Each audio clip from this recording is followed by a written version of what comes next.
Olá, boa tarde. Vamos lá falar um pouquinho dos tipos de esterilização, vamos falar um pouquinho de invólucros de novo e a gente vai falar dos indicadores, tá? Dos indicadores biológicos.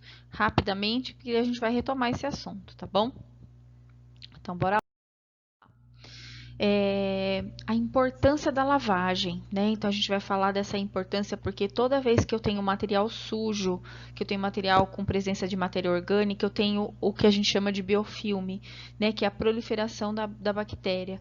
Quando eu faço a lavagem, eu diminuo esse biofilme em 70%. Então, é como a gente está vendo aqui na foto. Então, a lavagem é de extrema importância. E o fato de não ter matéria orgânica no instrumental, né, facilita o processo de esterilização. Se tiver matéria orgânica, o material não vai ser esterilizado, ok? Aqui está mostrando alguns insumos que é importante ter para lavagem. Então, as escovinhas de várias cerdas, as escovinhas de lumen, porque vocês vão lavar, às vezes, material que tem abertura, né? Então, você tem que lavar dentro do material, tem que lavar em volta, né? Então, essas escovinhas servem para isso, ok? Vamos falar dos invólucros. Então, a gente pode ter, que é o empacotamento. Empacotamento com tecido de algodão, ele aceita esterilização a vapor. O papel grau cirúrgico, ele também aceita esterilização a vapor. As mantas de SMS, que aceitam esterilização a vapor e a esterilização a frio, que é da Sterher, que é peróxido de hidrogênio. E o Tyvek, que é a esterilização a baixa temperatura, né? Que é um papel sem celulose, ele deve ser utilizado somente na Sterher. Não posso pôr o grau cirúrgico na Sterher, tá bom? Então, tá aqui o tecido. Aqui vocês estão vendo a gente preparar um pacote, um empacotamento de compressas de tecidos e vocês estão vendo o indicador biológico indo ali no meio. Então, ele vai na primeira carga, né, da autoclave para ser realizado, para a gente ver se vai crescer o bichinho ou não, né?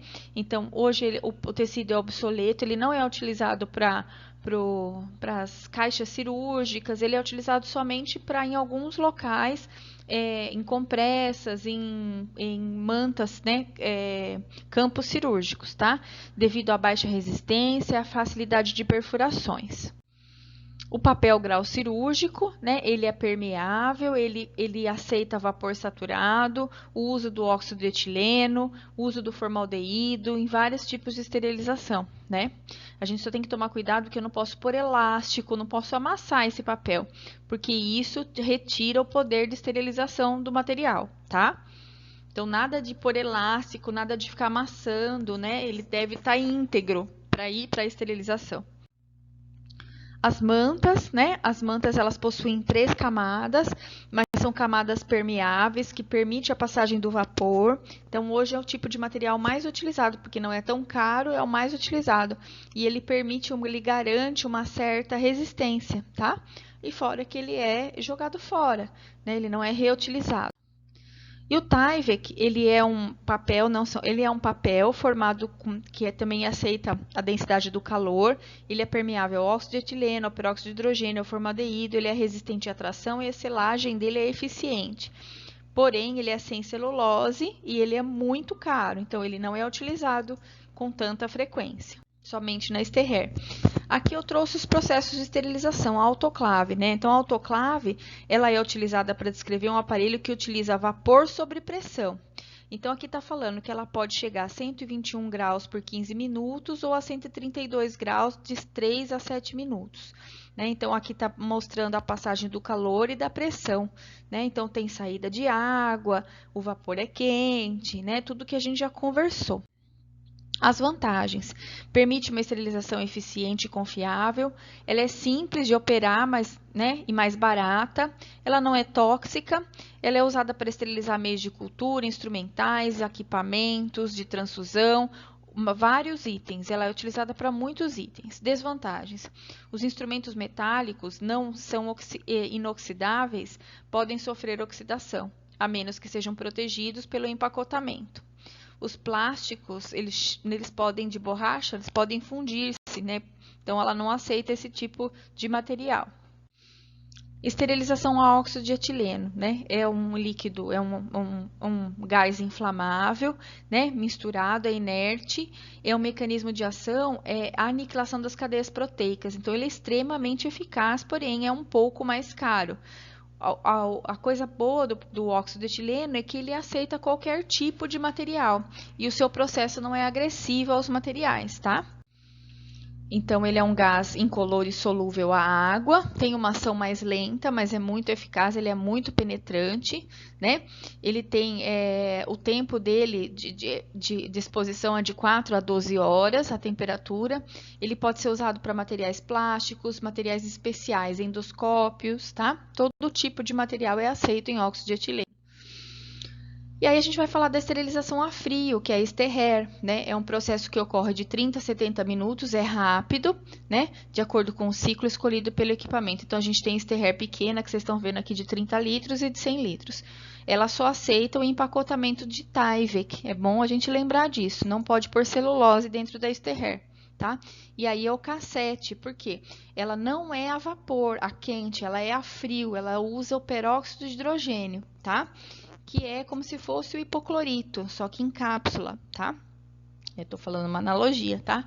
E esse cassetinho é isso, que você coloca na máquina e ela faz o processo. Ela é bem mais cara, porque eu uso o Tyvek e o peróxido, né? Então, ela fica bem mais cara que a autoclave. Então, ela não é utilizada para todos os equipamentos. Ela aceita os equipamentos plásticos, já que ela é a frio, né? Então, aqui eu trouxe um ciclo para vocês, né? O ciclo rápido dela pode durar 25 minutos para esterilizar instrumentais e material sem lumen. Por exemplo, alguma pinça rápida eu posso esterilizar em 25 minutos, diferente da autoclave, que leva mais de 2, 3 horas, né? Tem o programa avançado para esterilização de endoscópios flexíveis e o programa stand quando tem lumens, né? Materiais que têm lumens, tá? Fatores que afetam a eficácia da esterilização. A atividade dos agentes depende dos inúmeros fatores, né, que são inerentes à qualidade do material, tanto do ambiente.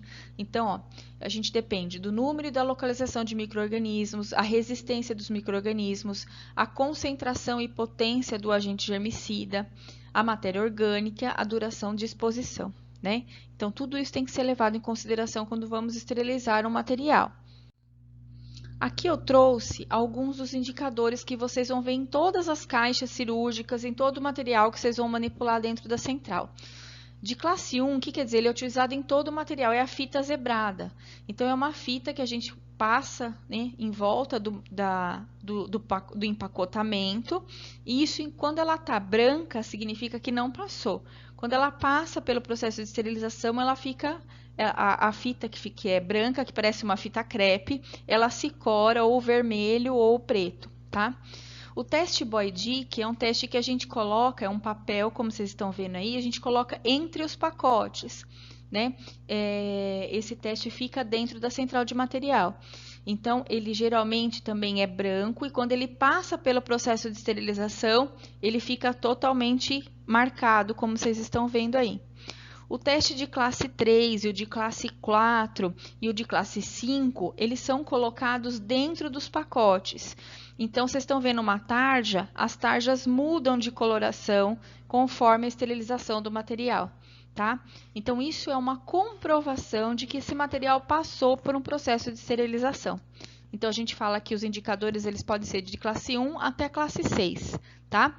Quanto mais a gente usa, mais eficácia e menor o intervalo de erro que a gente pode ter, ok?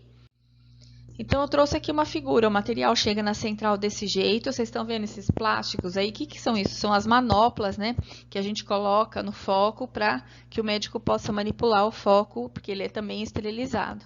Então, uma caixa chega desse jeito, aí ela vai passar por lavagem, secagem, limpeza, empacotamento. Ó, vocês estão vendo os pacotes com as fitas zebradas? Isso mostra para mim que os materiais todos passaram por esterilização, né? Todos aí estão em SMS.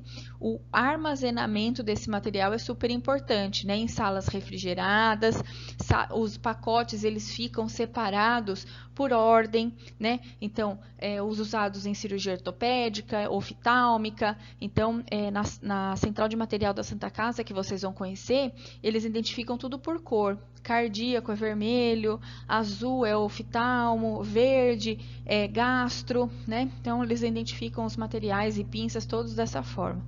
Então, armazenar de forma organizada, e a gente não pode deixar tudo bagunçado, eles têm que ser armazenados corretamente para que não rasguem, para que não amassem. Isso garante uma maior efetividade. Hoje em dia, a grande parte dos materiais são empacotados em SMS e a durabilidade da esterilização é de 3 a 6 meses, dependendo do aspecto do pacote. Ok? As meninas sempre vão colocar a validade, né? Mas geralmente a validade máxima hoje utilizada é de 6 meses de um material esterilizado, ok? Então, é bem rapidinho essa aula, a gente vai ver mais coisas sobre isso, vamos falar mais sobre isso, mas eu queria que fosse dessa forma mesmo, tá? Para a gente ler mais sobre, agora é importante a gente ler mais, vamos ver vídeo mais sobre isso também. Um beijo para vocês e até mais.